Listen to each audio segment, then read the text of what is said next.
माननीय हर्ष वाजपेयी जी। मेरा नंबर कहाँ पे है? बहुत बहुत धन्यवाद अधिष्ठाता महोदय, आपने मुझे बजट पे की चर्चा का भाग बनाया। इस बजट में अगर हम लोग देखें तो बहुत ही एक अच्छा एक आदर्श बजट है। 9,12,000 करोड़ का budget, one of the largest in the country. और अगर कंपेयर किया जाए तो हमारे बगल के देश पाकिस्तान, जिसकी जो 5th सबसे बड़ा देश है दुनिया का, उसके बजट को अगर हम लोग इंडियन रुपीस में कन्वर्ट करें तो हमारे बजट का आधा भी नहीं है। तो इतना बड़ा, जबकि आबादी दोनों देश उत्तर प्रदेश की और पाकिस्तान की बराबर है, तो एक बहुत बड़ा बजट है। और इस 9,12,000 करोड़ के सभी जो आंकड़े हैं वो काफी हेल्दी हैं। 60,000 करोड़ के आसपास का पुराना कर्जा हम लोग चुकाने का काम करेंगे, मतलब कि हमारा डेट लेवल कम हो रहा है ये देखने को। और ये लगातार एक ट्रेंड है। कोरोना के टाइम पे हमारा डेट लेवल 33% के आसपास था स्टेट जीएसडीपी का, लेकिन वो कॉन्स्टेंटली कम होके अब 20s में आ गया है, 27% के आसपास आ गया है। और इसको आने वाले वर्षों में 20% की तरफ ले जाने की टारगेट है।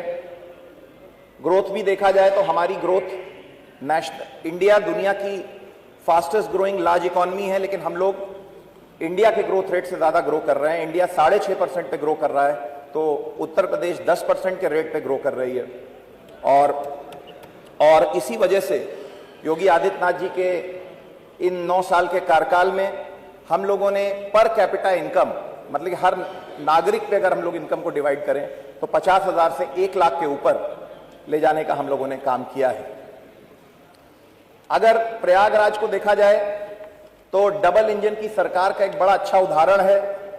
जिस तरीके से जब मोदी जी ने आह्वान किया कि प्रयागराज को स्मार्ट सिटी बनाना है, तो योगी आदित्यनाथ जी ने टारगेट लिया कि जो हमारे यहाँ कुंभ है, जो एक अंतरराष्ट्रीय धरोहर है जिसको लोग समझते नहीं थे, केवल उसमें थोड़ा बहुत मेंटेनेंस होता था।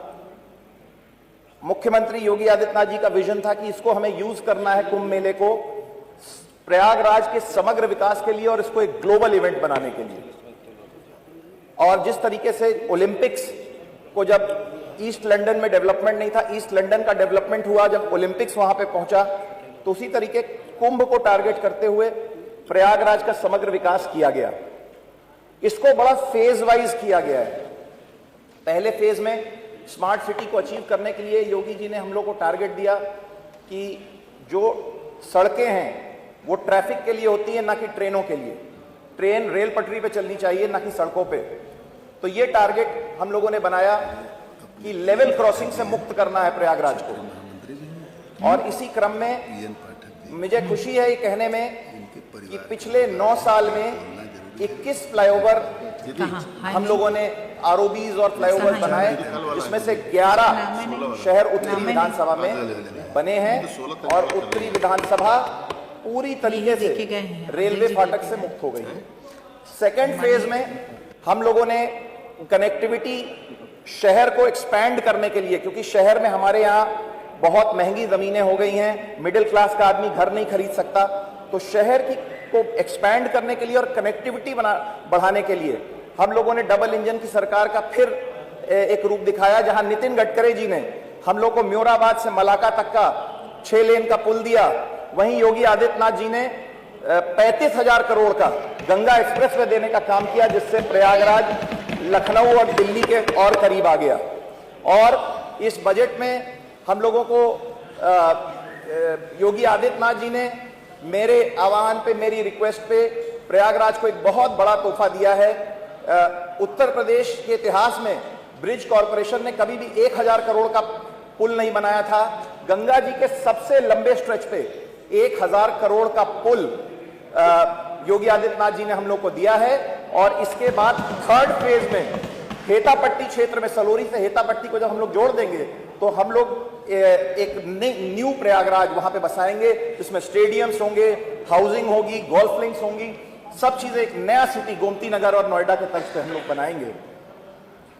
अपनी बात को समाप्ति की तरफ ले जाते हुए अधिष्ठाता महोदया, मैं कहना चाहता हूं कि अंग्रेज खुद कहते हैं अपनी किताबों में कि जब भारत में वो आए थे 200 साल पहले, तो उन्होंने भारत दुनिया की 1/3 of the world economy 33% India में थी, और जब अंग्रेज लूट के गए 47 में, तो 2% ऑफ द इकोनॉमी हम लोग रह गए।